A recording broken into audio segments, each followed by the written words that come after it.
Do you think that this kind of a different thought? Do you think that pastors should pray to not be wealthy? Because if money is the root of all evil, right, and we know that it's harder for a camel to get through the eye of a needle than for a rich man to get into heaven. Mm-hmm. Should we deliberately try to not be wealthy or give our wealth away? Or? I think they should. I think a good pastor would pray on where the excess of funds would go and pray over those, right? Like PK is sharing, and we could share it because he shares it all the time, right? But like he is blessed and he blesses others. He waits for he doesn't wait, or he moves by the spirit of being generous. That doesn't sit with him. The blessings don't stop at PK.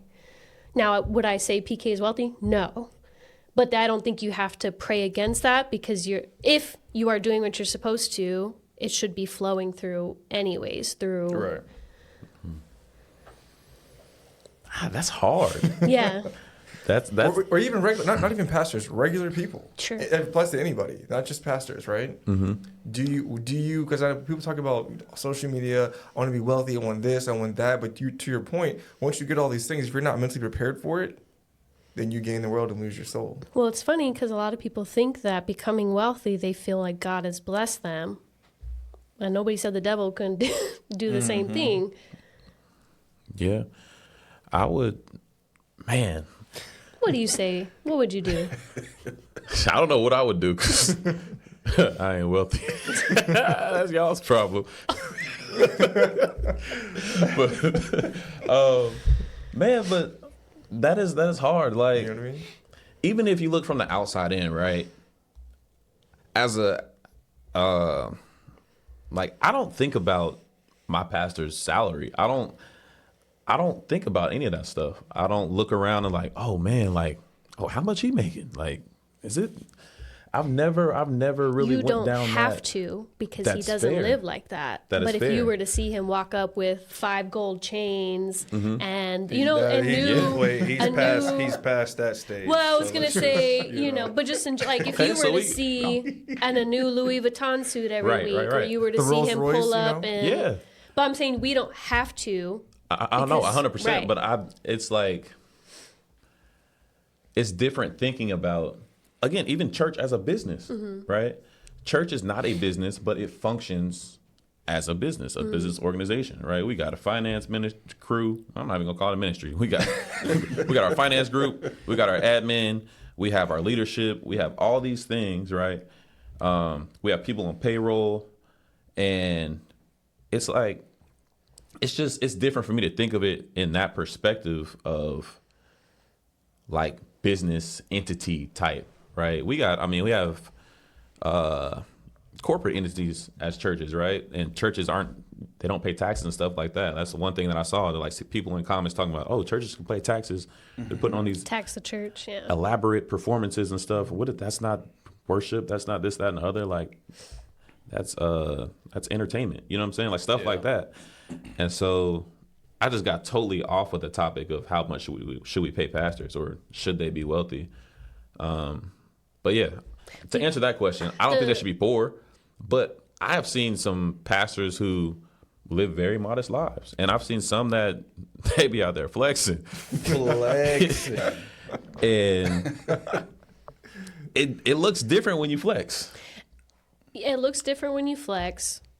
There should be nothing wrong with a pastor receiving their due blessings and 100%. A wage that equals the work that they're doing. Because then you have the other side. A lot of people in the world don't realize, and we've talked about this before, how much work it goes into actually being a true pastor.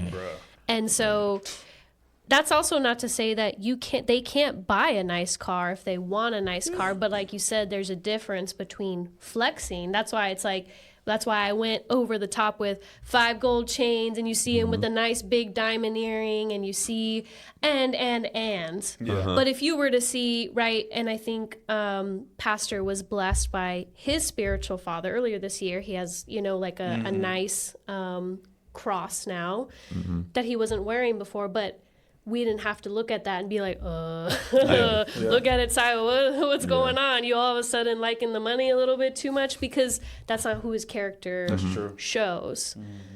And so I think that's where we also gotta, like you said, or be mindful, and discernment is like, you can't be overly critical and say, I wish that my pastor now didn't get that stuff, because why aren't you blessing me with that? Why aren't you doing this? Because those are two different things, but careful of going too far one way. And so to ask the question, if you have a large congregation like that, does that mean that should there be a cap at a certain point? If you're bringing in millions and millions of dollars, or are you still owed?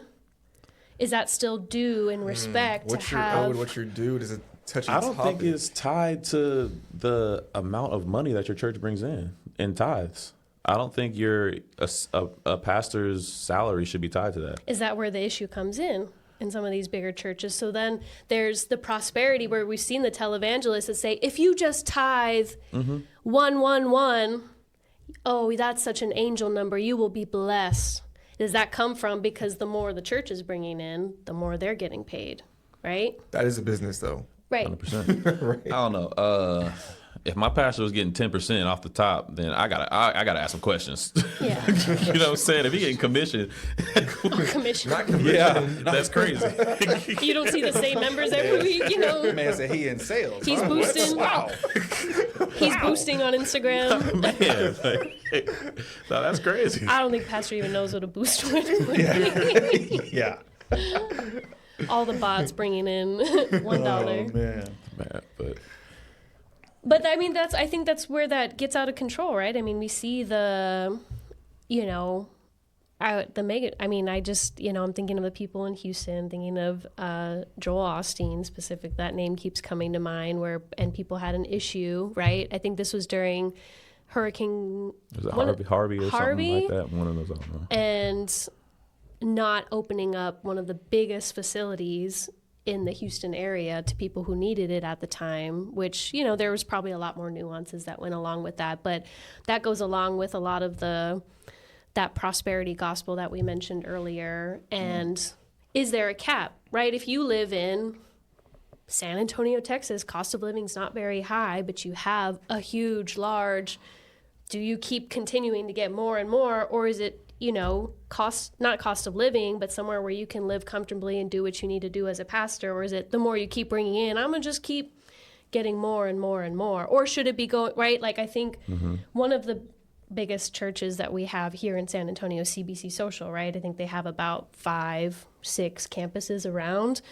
But I would say that a lot of, and I don't know too much, so I won't speak too much, but you see the fruits of that going into the community. I see them a lot on their social media promoting what they're not promoting, but showing the community what they're like, how they're giving back to the community and how they invest even more. They just opened up the San Antonio's first fully deaf, service. So they have a pastor and so I would think that those funds are being, they're not just sitting on it and throwing these elaborate worship sessions, which we can probably get into next, because I think that's what a lot of people get into is they see a mega church and what's the difference between a concert and what I'm seeing in my Sunday service. So is that like a product that or a subscription that you're paying for essentially as you go to church? You're kind of giving your tithes, Right. your tickets to your concert, right?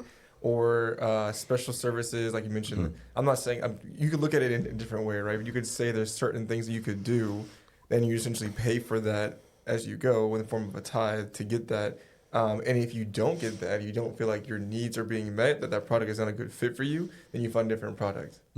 Like I saw a comment saying something, they went to a mega church and it was it was one of those elaborate, and then someone said something about tithes in the comments and the guy responded, he goes, and there was a whole row of iPads where you could just go and give your tithes in the front, which in theory probably started out as a convenience thing, right? Or you're like, oh, I just do it right here so you could go and pay. But meaning that goes back to the tithes. What's the difference between, I'm trying to think of resourcefulness and excessiveness. So going into, you now are paying for that. Does that become a consumer mindset? And that's where the politics, right? There's power play in politics because now you got a lot of people and you're like, well, I'm just going to stop giving money because I'm not giving, or I'm going to stop going here And I'm going to go somewhere else. I'm going to Yes. take my time to South Beach. Or all these extra stuff that mega churches have, are they doing it for convenience because you can, right? Like, oh, we have the extra money, might as well make it a comfortable place for our members to attend, might as well have all these extra stuff, might as well have a nice coffee shop. Where's that line? I think that line comes down to one word, which is stewardship.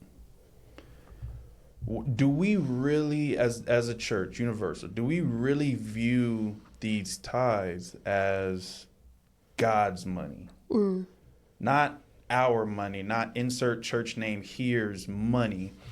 Do we really view it as God's money? I think that reverence for God will prayerfully keep us out of a lot of trouble as leaders making these certain decisions on everything that we're already talking about here. And then another thing that was popping up in my head was we have lost, unfortunately, the holiness of the church. Mm-hmm. What I mean by that is kind of to Brandon's point, thinking about a monthly subscription, insert whatever you have there. We have, if that's a thought process in the churchgoer's mind, we as a church have lost the holiness That's crazy to think of the about. church.